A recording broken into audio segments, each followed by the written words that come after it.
Subtle results, still you, but with fewer lines. Botox Cosmetic, out of botulinum toxin A, is a prescription medicine used to temporarily make moderate to severe frown lines, crow's feet, and forehead lines look better in adults. Effects of Botox Cosmetic may spread hours to weeks after injection, causing serious symptoms. Alert your doctor right away as difficulty swallowing, speaking, breathing, eye problems, or muscle weakness may be a sign of a life-threatening condition. Patients with these conditions before injection are at highest risk. Don't receive Botox Cosmetic if you have a skin infection. Side effects may include allergic reactions, injection site pain, headache, eyebrow and eyelid drooping, and eyelid swelling. Allergic reactions can include rash, welts, asthma symptoms, and dizziness. Tell your doctor about medical history, muscle or nerve conditions including ALS or Lou Gehrig's disease, myasthenia gravis, or Lambert-Eaton syndrome, and medications, including botulinum toxins, as these may increase the risk of serious side effects. For full safety information, visit BotoxCosmetic.com or call 877-351-0300. See for yourself at BotoxCosmetic.com. Canva presents your work horoscope for this week. Deadlines are in retrograde, which we all know can bring some intense energy.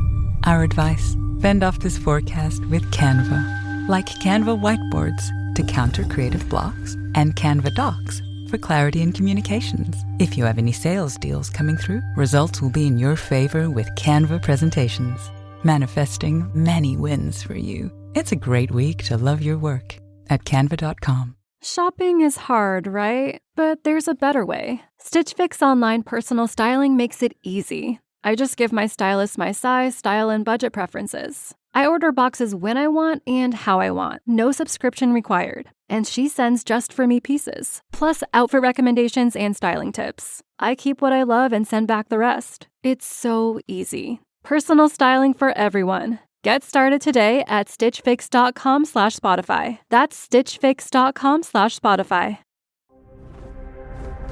EVO. This series contains adult language and depictions of graphic violence. Listener discretion is advised. In the beginning, before the risen Christ, before Golgotha and Gethsemane, before even the first syllables of what would become the sacred New Testament were etched into the consciousness of men, there was Ostara.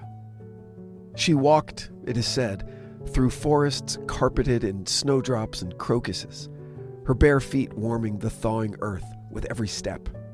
Her hair, the color of new wheat, glowed golden in the early spring sun. She was not of Bethlehem, nor of Rome, nor of Jerusalem. She was older, far older.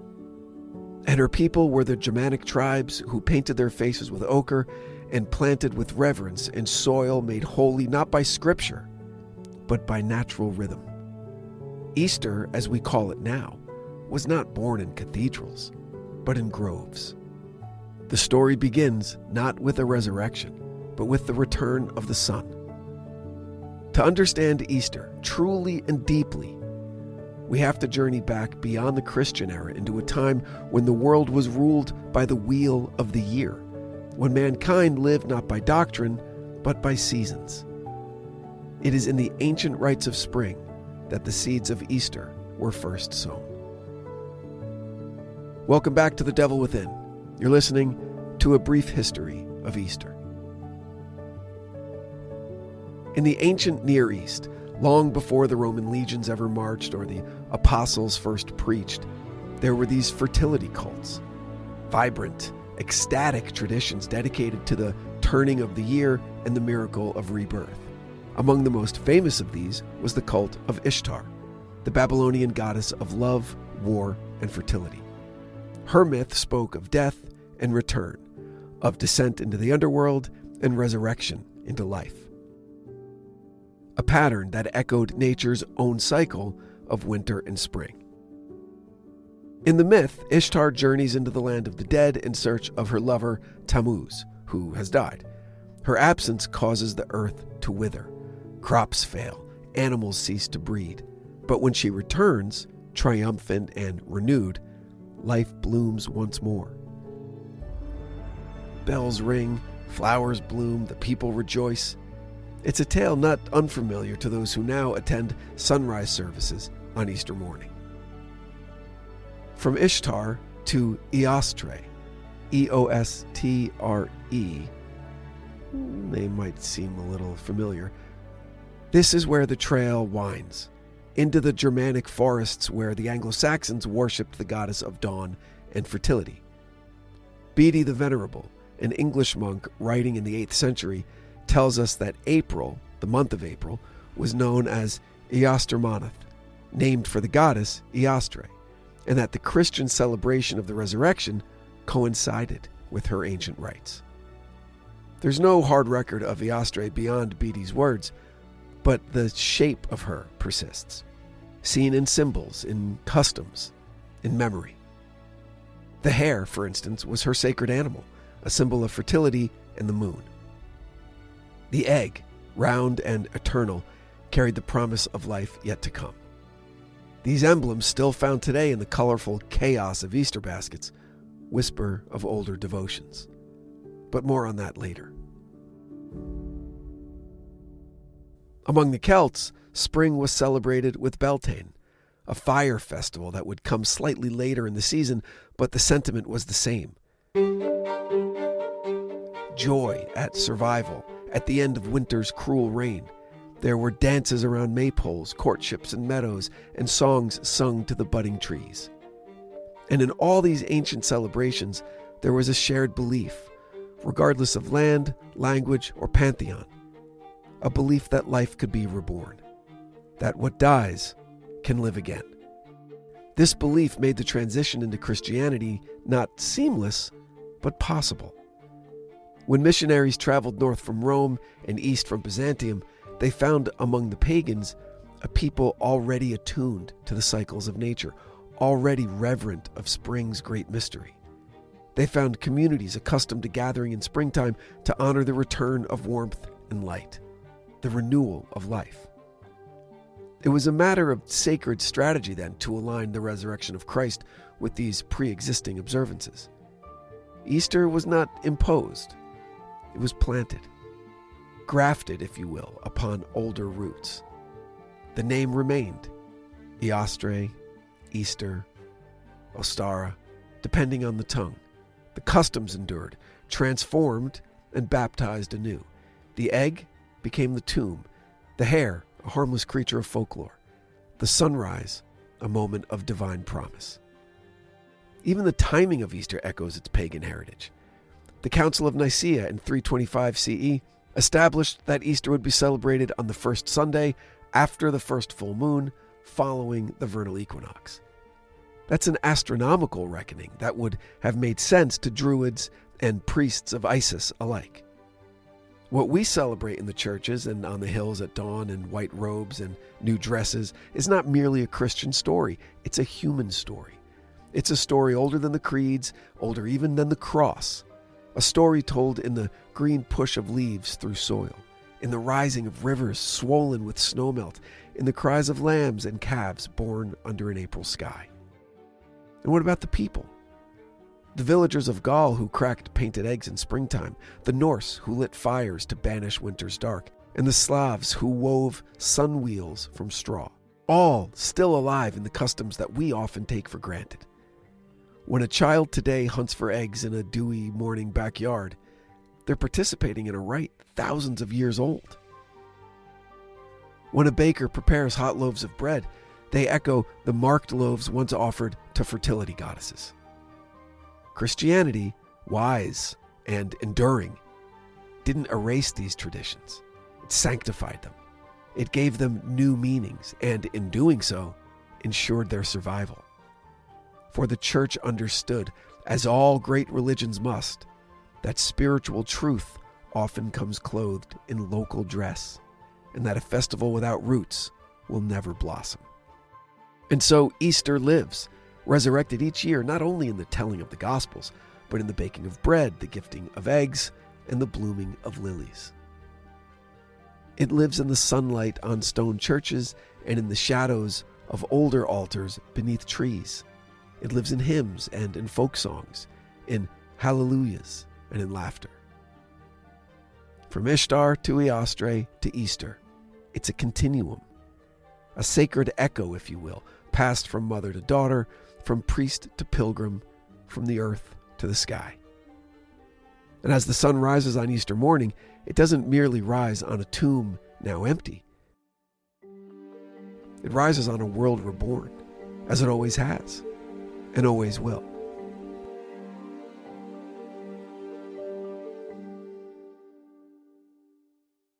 And in every culture, at some point, the river of tradition meets the ocean of change. And when it did so in the early medieval world, it was Pope Gregory the Great who stood upon the banks, not to dam the river, but to guide its waters into new sacred channels.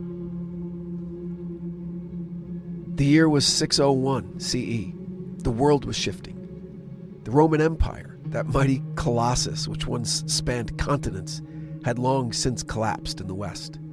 In its place rose a fractured Europe, stitched together not by emperors, but by bishops.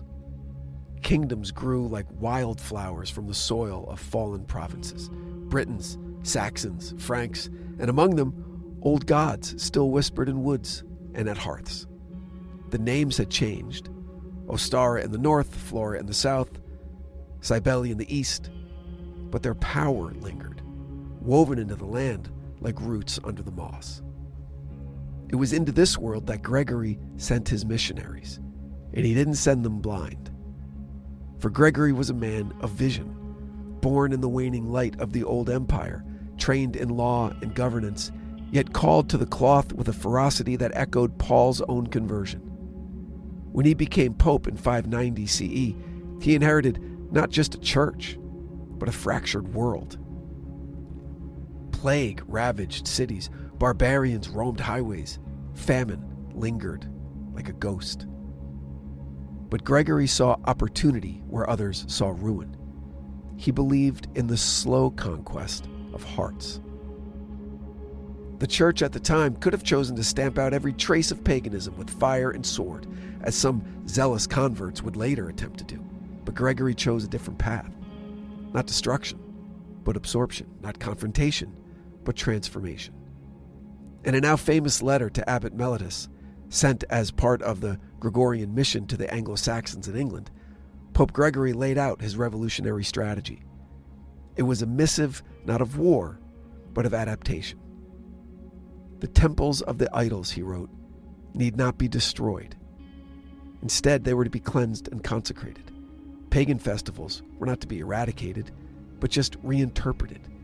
Let the people continue to celebrate, he said, but give their joy a new name. Here, right here in the quiet genius of that directive, lies the seed of Easter as we know it today. For Gregory understood something elemental. People do not abandon their traditions easily. The spring festivals of the pagans were not simply entertainments. They were sacred rhythms of life and death, tied to planting and harvest, to the cry of newborn lambs and the melting of ice. They were songs sung to the seasons. They were hope itself, incarnate in flower and flame.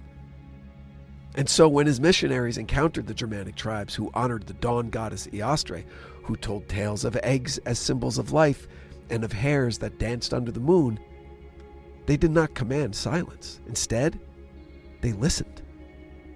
The missionaries brought with them a story, too, of another resurrection, of a man who died upon a cross and was buried in a tomb, of a stone rolled away and a world changed forever. It was a story with power, resonant, poetic, eternal even. But it needed a time. It needed a season. What better time than spring? The synthesis was brilliant in its simplicity. The pagan festival that honored rebirth in nature would now honor rebirth in spirit. The feast of Eostre became the feast of the resurrection. The egg, once a symbol of fertility, became a symbol of the empty tomb. The hare, once sacred to the moon goddess, hopped quietly into Christian lore as a benign bringer of Easter joy. Even the name endured, in the Germanic world at least, while the Latin church called the holy day Pascha, echoing the Jewish Passover and the sacrifice it commemorated. In the Anglo-Saxon world, it was Easter, Eostre's day, still carried in the language, now baptized by faith. But Gregory's genius went deeper than timing. He understood that in the mythic structure of the Christian story, death followed by resurrection, darkness turned to light, in that story there was a universal resonance that matched the very heartbeat of the old world religions. In combining Christ's resurrection with the pagan celebration of spring's return, he wasn't merely substituting holidays. He was actually aligning myths. He knew that to change a people's faith, you have to begin by honoring what they already believe. So when the fires of Beltane flickered on May Hills, they were eventually transformed into bonfires of saints' days. When the people painted eggs and danced for the return of warmth, they now did so in celebration of Christ's triumph over death. The crucifixion became not just a sacrifice, but a fulfillment of a pattern written in every tree that blossoms after winter. In this way, Pope Gregory became one of the great synthesizers of Western civilization. His policies set the tone for Christian expansion across Northern Europe, not with the sword, but with story, and not with erasure, but with integration. And in doing so, he allowed Christianity to become a faith not just for the Roman citizen or the desert hermit, but for the villager in the Black Forest, for the shepherd in the Alps, the plowman in the English countryside. To this day, we carry the legacy of that synthesis. When we decorate eggs in pastel colors, when we gather for sunrise services, when we speak of renewal and hope beneath the blossoming dogwoods, we are living the result of Pope Gregory's vision. A vision that understood both the tenacity of tradition and the malleability of myth. We forget sometimes that faith isn't always born in thunder and lightning. Sometimes it's born in the gentle weaving of old with new, in the quiet wisdom of a letter written by candlelight, guiding missionaries across wild seas toward people who danced for the sun and would one day kneel before a risen sun.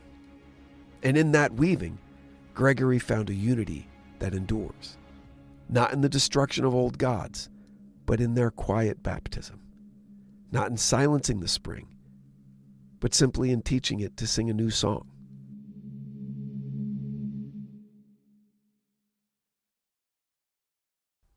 For every civilization that has ever watched the snow melt and the rivers swell with spring rains, there has come a moment, quiet, reverent, or riotous, when people have turned their faces to the warming sun and whispered, "It begins again." The rites of spring are among the oldest threads in the fabric of humanity. Long before Jerusalem crowned its hills with crosses, before Mecca echoed with the voice of Gabriel, before Moses heard the call from a burning bush, there were people, nameless now, but people who carved images of rabbits into bone and painted eggs with the ochre of blood and earth. The story of Easter, as it's celebrated today anyway, is not merely a tale of crucifixion and resurrection. It's the convergence of cycles, celestial and cultural, pagan and prophetic, and its symbols are drawn from the deep wells of memory and myth. To understand the Easter Bunny, the shifting date of the holiday, and the persistence of old gods in new robes, you have to journey not just to the tomb, but far beyond it, to those ancient forests, the sunlit meadows, and lunar calendars that mark the breath of time. So the rabbit, quick-footed, fertile, soft, first bounded into religious life not as a bearer of candy, but as a creature of mystery. In the wooded lands of pre-Christian Europe, particularly among those Germanic tribes we've been talking about, the rabbit was sacred to Eostre, the goddess of spring and dawn. Legend told that she once turned a bird into a rabbit to amuse children, and the grateful animal, though now a rabbit, was still able to lay eggs, and did so, a colorful batch in honor of Eostre. It was a fable, half myth, half metaphor, but in it echoed a truth. The rabbit, prolific and tied to the lunar cycle, was a symbol of life's persistence. Unlike most animals, hares and rabbits could conceive while already pregnant, a biological oddity that to ancient minds marked them as magical, maybe even divine. They emerged in spring, darting from thickets and underbrush just as flowers pushed up through the snow. It was no coincidence. So when Christianity moved into Europe, carried by monks and martyrs, it found not a void, but a vibrant spiritual ecology. People already believed in death and rebirth, not in doctrine, but just in the cycle of the world. The church, under leaders like Pope Gregory that we just discussed, recognized that outright conquests of these beliefs would fracture hearts. And so, it just wove them into the liturgy. The hare became the Easter bunny. The eggs remained, now cast not as symbols of Eostre's fertility, but as emblems of the resurrection, tomb-shaped and cracked open to reveal life. And the rabbit, once a lunar creature of the goddess, was transformed into a cheerful herald of Christ's victory over death. And yet, as we know, Easter never quite settled. Like the seasons it mirrored, its date was restless, tied not to the linear progress of months, but to the dance of the moon and the sun. The church, again at the Council of Nicaea, decided that the holiday would be tied to both solar and lunar calendars, much like the Jewish Passover it echoed and emerged from. But why this system? Well, it's because Easter had to symbolize something greater than just an anniversary. It had to breathe with the earth itself. Spring was not fixed by a calendar, but by light and life, by the thaw of rivers and the return of birds. In this way, Easter became a movable feast, following the moon like a child follows a mother's footsteps. Some years it arrives in late March, while snow still hangs in the trees. Other years it falls in mid-April, with blossoms heavy on the branches. Each time it arrives, it feels new and ancient. This calendar, though seemingly strange to modern minds, echoes pagan symbols long predating Christianity. The Celtic and Germanic peoples marked solstices and equinoxes not with precise dates, but with their own observation. Their holidays weren't static. They were tuned to the sky. In aligning Easter with these celestial rhythms, the church once again layered its message upon older truths. Why then did the great monotheistic religions, Judaism, Christianity, and Islam, adopt so many symbols and practices and holidays from older pagan systems? It's because no religion is born in isolation. Each rises from the soil of human experience, inheriting the tools, the rituals, and the metaphors that came before. The old gods, it turns out, never disappear. They're just renamed. The Hebrew calendar, for example, is lunar, rooted in rhythms that stretch back to Mesopotamia. The Passover meal recalls the rites of spring and of liberation. Islam's fasting during Ramadan too echoes ancient practices of purification and devotion linked to the lunar cycle. And Christianity, emerging as it did from Jewish traditions and spreading across a pagan world, absorbed it deeply. Baptism, for example, resembles older water rites of cleansing and rebirth. Christmas borrows the date of the Roman Saturnalia and the birthday of the sun god Sol Invictus. Saints took on the roles once held by household deities and nature spirits. But these weren't acts of thievery or deceit. They were acts of synthesis. Religions endure not by erasing the past, but by gathering it into a greater story. Is it a survival mechanism? Of course. And you could take a cynical view of it, as I often do. But it's more beautiful and more accepting and more fun to look at it as an alignment of faiths rather than a hijacking.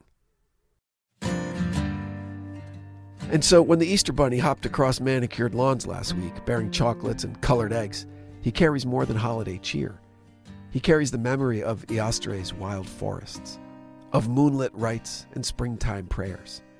He's not an intruder in the Christian tale, but an ancient witness, reborn. Yeah, like everything else in spring. In the end, Easter's not just about some historical event or a theological mystery. It's about the human longing for renewal, for proof that what dies may live again, that after winter, spring returns. Whether whispered in Aramaic or chanted in Saxon groves, the story's the same. The old gods and the new ones both teach us to look toward the east in hope, to mark the full moon as a herald, to trust the soil even when it seems barren. The Easter Bunny hops between worlds, not sacred and secular, but ancient and eternal. His eggs aren't just sugary candies, they're stories. And the changing date of Easter is not an inconvenience, but a reminder that time itself is holy. And in the long arc of civilization, the greatest miracle may not be resurrection, but simply continuity. Thanks for listening to The Devil Within. If you enjoyed the episode and know someone who also might get something out of it, I would appreciate you sharing it with them. And maybe head over to Apple Podcasts or Spotify and rate and review the show. Every little bit helps the algorithm. We have video content now on Spotify and also on YouTube. And one of these days, I'll start feeding my social media accounts, especially The Devil Within Pod on Instagram. So if you want to get ahead of me and follow me there now, that would be great. And until next time, stay safe out there. The Devil Within is an EVO production, recorded live at Bel Air Studios in Los Angeles, California. For The Devil Within, I'm your host, Brandon Morgan.